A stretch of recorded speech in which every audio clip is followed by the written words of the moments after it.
ओं नमः भगवते वासुदेवाय। भक्त शरण आध्यात्मिक चैनल को मोर प्रिय भाई भणी मानू गुरुजन मानू अनंत कोटि प्रणाम जणाई मु श्री भक्त वत्सल प्रधान आज महर्षि दुर्वासा उपरे समस्त कहानी मान रही मोर द्वितीय भाग।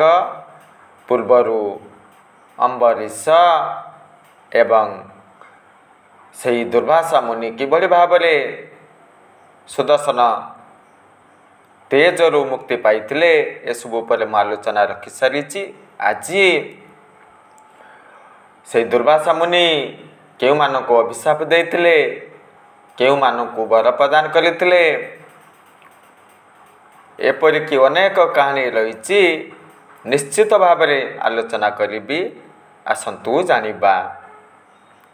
आपण माने भल भाव जानिचंती सेही अत्रि मुनि एवं अनुसयाଙ୍କ ठारू महान ऋषि दुर्वासा जन्म ग्रहण करथिले। बाल्य अवस्थारू महान क्रोधी थिले, क्षीण कोपी, सामान्य त्रुटि रहिले अभिशाप प्रदान करुथिले, जा फल असुर देवता नर किन्नर समस्ते भय करुथिले। गोटे कहानी रही नारद मुनि जहाँकर कथा को रद्द करी हुए ना कौन करिवे, लक्ष्मी माता निकट को पहुँची गले, पार्वती माता निकट को पहुँची गले, सावित्री माता निकट को पहुँची गले। सुंदर भाव कही धरा पृष्ठ अनुसया ही श्रेष्ठ सती नारी। यही भाव में जिते प्रशंसा कले ना नारी मानकर गुण कौन, अन्यर प्रशंसा शुणवे ना, ईर्षा विशेष भाव में करती। तेणु ईर्षान्वित हो गले, निजर पतिदेव को बाध्य कले, जाओ से अनुसयांकर सतीत्व को हरण कर। कहीं नारद मुनि सदाबले आम्भ मान को कहते ये जगत रे श्रेष्ठ सती नारी होती अनुसया माता। जाफल त्रिदेव पहुँची गले, अतिथि देव भव सुंदर भाव आतिथ्य प्रदान करथिले अनुसया माता। एवं यही समय तांकर पतिदेव अत्रि नथिले, से त्रिदेव कहते निश्चित भाव में आम्भे आतिथ्य ग्रहण करिबु जदि आपण आम्भ मानकु स्तनपान करिवे ना, निश्चित भाव में आतिथ्य ग्रहण करिबु, नचेत आपणकर गृहरु प्रत्यागमन करिबु। अतिथि देव भव, जदि अतिथि संतुष्ट न होई प्रत्यागमन करती अधर्म हम, पुणी सेपटे सतीत्व नष्ट हम। तेणु कौन कले, परम ब्रह्म को स्मरण कले, चिंतन कले, जदि मु पतिव्रता नारी होइथिबि ना, निश्चित भाव में ये तीन जन बाल्य अवस्था रूपांतरित हेबे। यह कही कौन कले, एभली शक्ति हासिल करथिले जे त्रिदेव बालक रूप धारण कले। अनेक दिन अतिबाहित हैला, नारद जहाँकर कथा को रद्द करी हुए ना सब किछि जानिथिले एवं समस्त तथ्य से माँ मान को प्रदान कले। पार्वती माता, लक्ष्मी माता एमान कौन करिवे, उपस्थिति जाहिर कले, क्षमा मागिले। से अनुसया माता कौन कहले, ठीक अच्छी तुमर पति मानकु तीन जन रही ना, बाछि नियंतु। एका भलिया देखिबा पई बाछिबा असंभव। से माने कौन कले, जणे पर जणे बाछि नेले। जते बेले सही अनुसया माता तप प्रयोग करी, तप बल प्रयोग करी, शक्ति प्रयोग करी कौन कले, पूर्व अवस्था को फेल देले, एपट सेपट होइथिला। अर्थात कौन घटी पार्वती माता निकटरे ब्रह्मा पुणी लक्ष्मी माता निकटरे रुद्र यही भाव एपट सेपट होते यही कहानी थिला। तेणु अति मात्रा प्रसन्न होगले से त्रिदेव धन्य धन्य तुमर सतीत्व वास्तव तुम्हें ही श्रेष्ठ सती नारी यही वर प्रदान करते खुशी होगले एवं से अनुसया माता चिंतन करते मुझे यही कामना रखुची परम ब्रह्म मो कूल जन्म ग्रहण करंतु ताही घटी से अत्रि अनुसया कूलरू त्रिदेव अंश विशेष 3 जन जन्म ग्रहण करथिले जाकि भागवत सुंदर भाव वर्णना करा जाइछि। सही दातात्रय होउचंती विष्णुंकर अंश विशेष, चंद्रमा होउचंती ब्रह्मदेवंकर अंश विशेष एवं दुर्वासा मुनि होउचंती रुद्रदेवंकर अंश विशेष, जहा फल तम गुण को धारण करती भयंकर भाव कुदान्वित हुअंती यही गुण को धारण करुले। आपण माने जानी आश्चर्य हेबे से दुर्वासा मुनि इंद्रदेव को अभिशाप देते श्रीन ए इंद्रपुर हो जाऊ ताही घटी कहीं नाथरे वैकुंठपुर को गमन करते अद्भुत माला परम ब्रह्म ठारू ग्रहण करी प्रत्यागमन करुले। इंद्रदेव सहित साक्षात है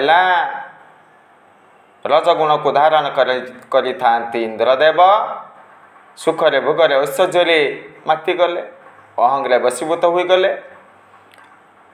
यह भगवान माया थिला विष्णुर माया गोचर जई भ्रमंती ब्रह्मासुर से अद्भुतमय माला को दुर्वासा मुनि इंद्रदेव को प्रदान करते जेतेबेले प्रत्यागमन करुले इंद्रदेव यथेष्ट धन संपत्ति रही ना सुखरे भोगरे समय अतिबाहित करुचंती से माला को कौन कले ऐरावत हस्ती को प्रदान कले से गज कौन कले पादरे दली नष्ट करदेले जहा फल भयंकर भाव में कुदान्वित होगले। एते अरे बंधुंकर जदि द्रव्य को नष्ट करा जाए सामना रे निश्चित भाव में यह ही असम्मान। तेणु से दुर्वासा मुनि अभिशाप देले श्रीन इंद्रपुर हो जाऊ ताही घटी से असुरगण स्वर्ग उपर आक्रमण करते बलि आक्रमण करते ना दुर्वासा मुनि को अभिशाप बल शक्ति कमी थिला श्रीन होइथिले से शुक्लाचार्य कृपारे स्वर्गपुर को असुर राज बलि दखल करते ए सबू कहानी रही। पुणी से तांकर पत्नी कदल उपरे गोटे कहानी रही तम गुण को धारण करती ये मध्य गाँ गंडे कह जाए कलिहुड़ी तांकर पिता से दुर्वासा मुनि को ज्वाई रूप वर्णन करते अति मात्रा दुर्वासा मुनि को भल पाउथिले सत्वगुण को धारण करते परम विष्णुभक्त रही से कदलंकर पिता शर्त रखिथिले मोर कन्या तम गुण को धारण करिसंती टिकिए टिकिए कथारे कुदान्वित हुअंती तार दोष को क्षमा करिब। से दुर्वासा मुनि सत्य करते ठीक अच्छी मु क्षमा करी पुणी कह जाए कई कई मत दियंती 1000 दोष क्षमा करी एभली भाव में कुकर्म लिप्त रहिले जे दुर्वासा सह्य करि पारु नथिले। थरे भरद्वाज मुनि दुर्वासा मुनि निकट को आसीथिले। सुंदर भाव में खाद्य प्रस्तुत होइतिला। सेई मित्रंक सम्मुख में अपमान कले। पुणी एभली भाव में कुकर्म लिप्त रहिले जे खाद्य सामग्री नष्ट करदेले, फिंगिदेले। जहाँफल दुर्वासा मुनि अभिशाप देले, भस्म हो जाओ। सत को सत भस्म हो गले। पत्नी कांदिबा को लागिले, अरे मु तुमर पत्नी ना, तुम्हें मोर प्राणनाथ पति परमेश्वर मत एभली अभिशाप देल। एभली भाव में जितेबाला प्रार्थना कले, कांदिले, दुख प्रकाश कले। ठीक यही समय दुर्वासा मुनि कही, ठीक अच्छी तुमर स्थिति रही पृथ्वी रे। तुमर नाम कौन थिला? कोदल ना। पानी कोदल रूप रूपांतरित हम। देखंतु आज मध्य पोखरी नदी नाल रे से पानी कोदल देखा जाए। यही भली गोटे कहानी रही। से दुर्वासा मुनि ससुर भयंकर भाव में क्रोधान्वित हेले, अरे तुम्हें ब्राह्मण सत्व गुण को धारण करने उचित, दया गुण को धारण करने उचित। कौन कल? एते मात्रा रे क्रोधान्वित होई मोर कन्या को भस्म करदेल ना। मु तुमको अभिशाप देली, निश्चित भाव में तुम्हें क्षत्रिय ठारू पराजय हम। ताही घटी से अम्बरीश दुर्वासा मुनि कहानी रही। पूर्वर मु कही सारी से मानदाता बिंदुमतींकर पुत्र अम्बरीश परम विष्णु भक्त रही। सुंदर भाव में अनेक अश्वमेध यज्ञ पालन करुथिले, यज्ञ कार्य लिप्त रोते। धेनु दान करवा, वस्त्र दान करवा, भूमि दान करवा, ये सब कार्य लिप्त रोते। प्रायतः 1 वर्ष एकादशी व्रत पालन करुथिले। पुणी कार्तिक मास 3 दिन 3 राति उपवास रोते। ठीक यही समय से दुर्वासा मुनि परीक्षा करने पहुँची गले। से द्वादशी पारण आउ 24 मिनिट शुभ मुहूर्त बाकी रही। सेपटे अतिथि भाव में दुर्वासा मुनि पहुँची सारी। पुणी जमुना को स्नान करने को गमन करी जानी जानी विलंब करुचंती। संध्यारे पहुँची गले। सेपटे शुभ मुहूर्त गड़ीगला। अल्प समय बाकी रही ना, गड़ी जावाक लगिला। ठीक यही समय अम्बरीश सुंदर भाव में से महात्मा मान को प्रश्न पचारुंट, कौन करी? निश्चित भाव में पालन न कले विघ्न घटब। ब्राह्मण देवता माने सुंदर भाव में कहले, ठीक अच्छी जलपान करी परिसमाप्ति कर। कहीं जल को भोजन रूप में ग्रहण करा जाए, पुणी भोजन रूप में ग्रहण करा जाए ना। ताही करिथिले। जहाँफल दुर्वासा मुनि भयंकर भाव में क्रोधान्वित हेले।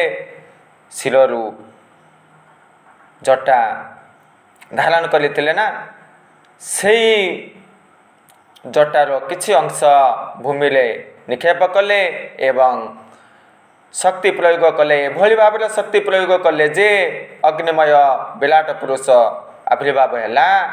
एवं दुर्वासा मुनि आदेश देथिले ना, दुर्वासा मुनि जाओ यही अम्बरीश को उचित दंड दियो। अहंकार वशीभूत हो जाइछि, अहंकारी तम गुण को धारण करिछि, अतिथि सेवा ठीक भाव में करी नाही, उचित दंड दियो। जेतेबेले दंड प्रदान करने आसीथिले से अम्बरीश परम विष्णु भक्त थिले, भगवान को स्मरण कले। सुदर्शन चक्र आसीथिला। से चक्र तेजरू रक्षा पाइबा पाई 14 भुवन भ्रमण करते।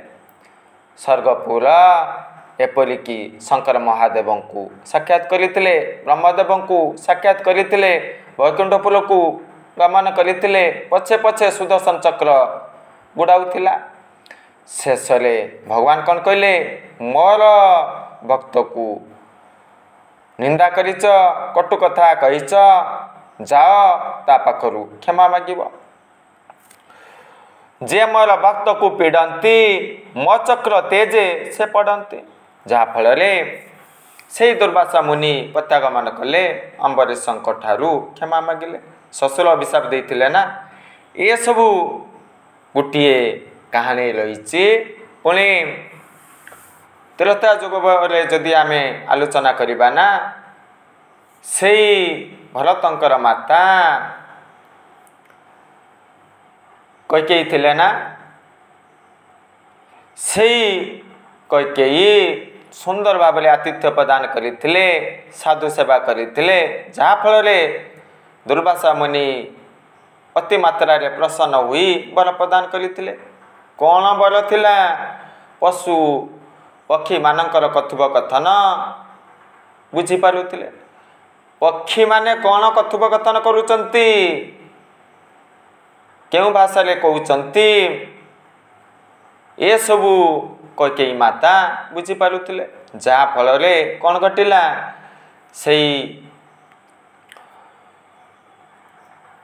पक्षीगण पति पत्नी थिले ना आसंता काली ठारू जे राज सिंहासन रे बसिब ना 14 वर्ष पर्यंत निश्चित भाव में मृत्युवरण घटिब मरिब निश्चित यही कथाटी शुणी तेणु कैकेयी माता कौन चिंतन कले बरंग मोर भरत मोर पुत्र यही सिंहासन रे बसी मृत्युवरण करू राम जीवित रहा दरकार तेणु 14 वर्ष श्रीराम को वन को पठेइतिले ये सबू गोटे कहानी रही पुणी द्वापर जुगरे कुंती मातांकर कथा आपण माने जानिचंती सुंदर भावरे कुंती माता दुर्वासा मुनि को अति चमत्कार भावरे संतुष्ट करथिले आतिथ्य प्रदान करथिले एभली एक वर प्रदान कले जे जो देवता को स्मरण करिब मंत्र जप करिब निश्चित भाव में तांकर तेजरु पुत्र संतान हासिल करिब जहाँ फल अविवाहित अवस्था परीक्षा करने पाई सूर्य देवता को प्रार्थना करते सूर्य देवता आसीथिले एवं आपण माने जानिचंती कर्णरु कानरु जन्म ग्रहण करते सूर्यपुत्र कर्ण ये सब कथा रही पुणी से दुर्वासा मुनि शकुंतला माता को अभिशाप देते एभली भाव में मजिगले जे शकुंतला दुष्मंत कथा चिंतन करुचंती सेपटे गर्भरे संतान धारण करिचंती पुणी मुदी पिंधिचंती मोर पतिदेव यही मुदी को प्रदान करिचंती यही सब कथा भाभी भाभी समय अतिबाहित करुले सेपटे दुर्वासा मुनि आश्रम रे प्रवेश करुले बारंबार से शकुंतला को डाकुले एभली भाव में मजिगले जे किछि भी जानी पारु नथिले जहाँ फल भयंकर भाव में कुदानित हेले अरे साधु महात्मा प्रति असमान कल तुम्हें जहाँ कथा चिंतन करुच निश्चित भाव में सी तुमको चिन्ह पारे ना ताही घटी जेतेबले शकुंतला माता दुष्मंत राज्य को गले समस्त कथा कही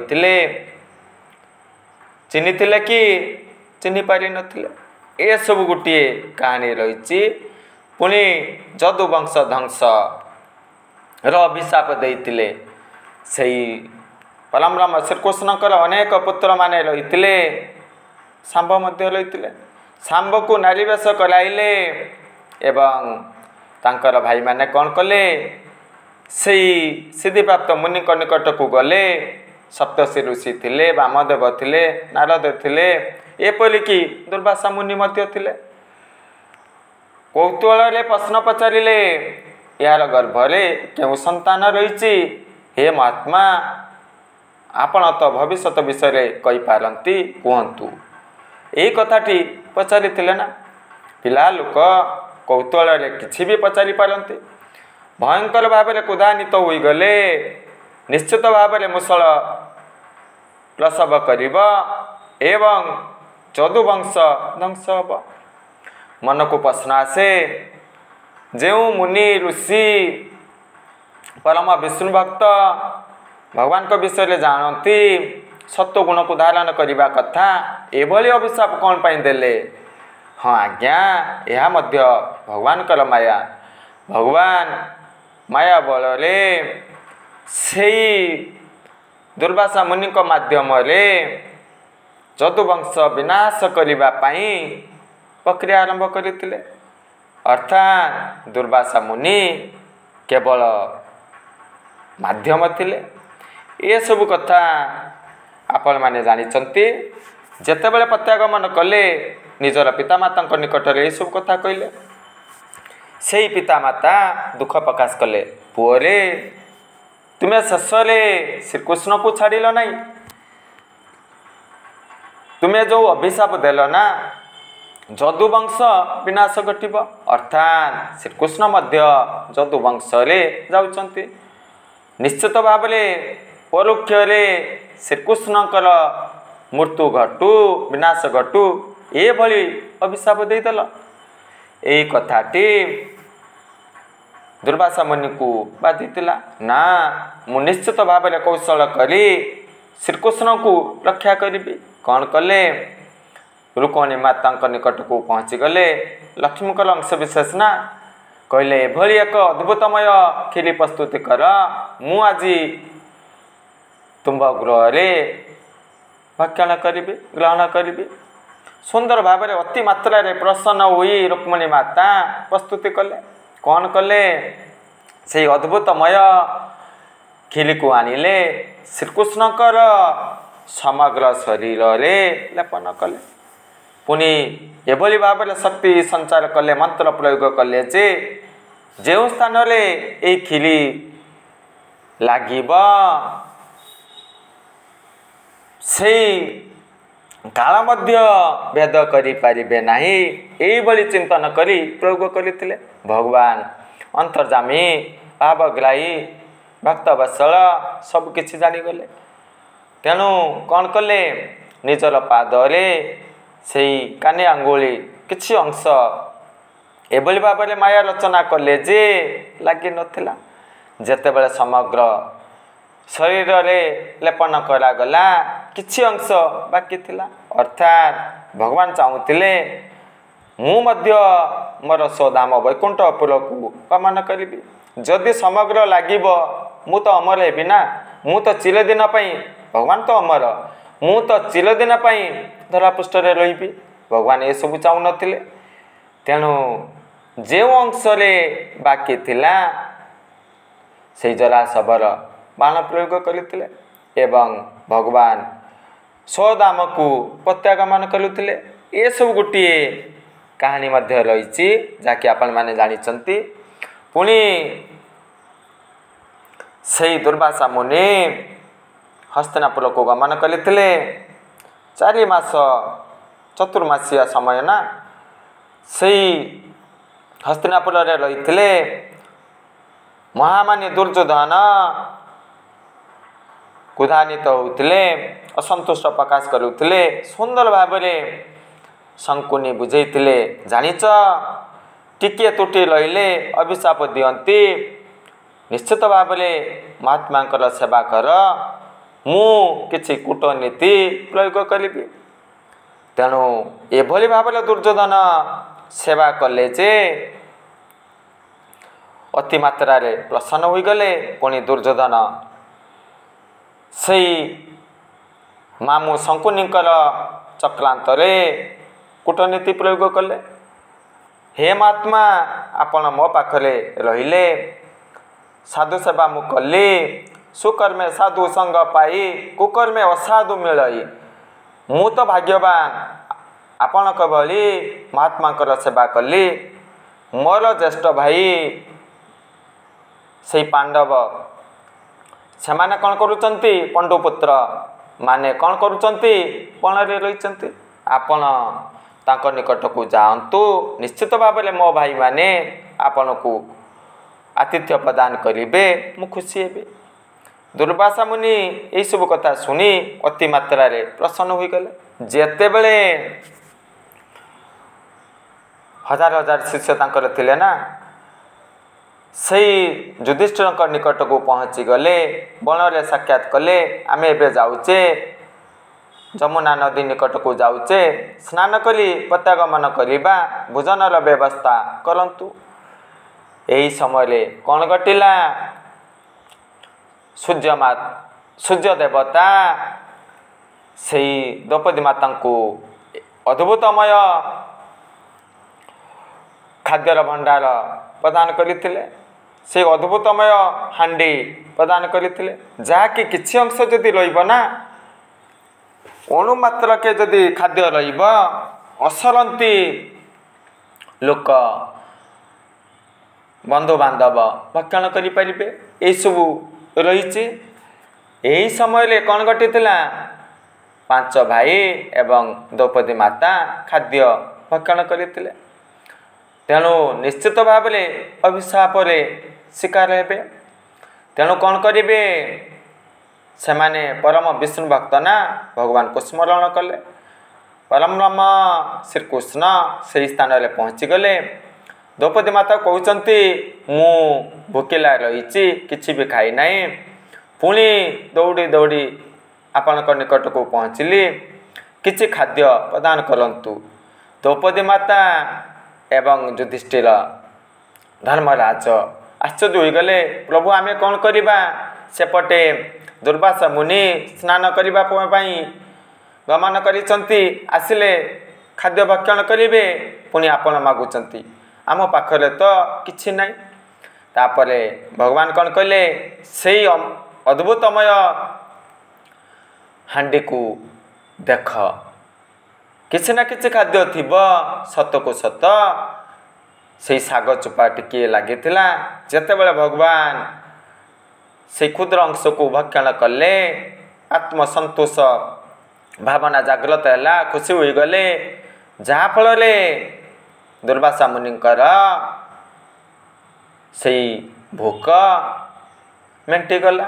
ସେମାନେ ଆଉ ଖାଦ୍ୟ ଗ୍ରହଣ କରିବେ କି କରିନଥିଲେ। ଏବଂ କ'ଣ କଲେ? ଯେତେ ଡାକିଲେ ଆଉ ଆସିନଥିଲେ ଏବଂ ସେ ସ୍ଥାନରୁ ଆଗକୁ ଆଗକୁ ଗମନ କରିଥିଲେ। ଏସବୁ ପ୍ରସଙ୍ଗ ରହିଛି।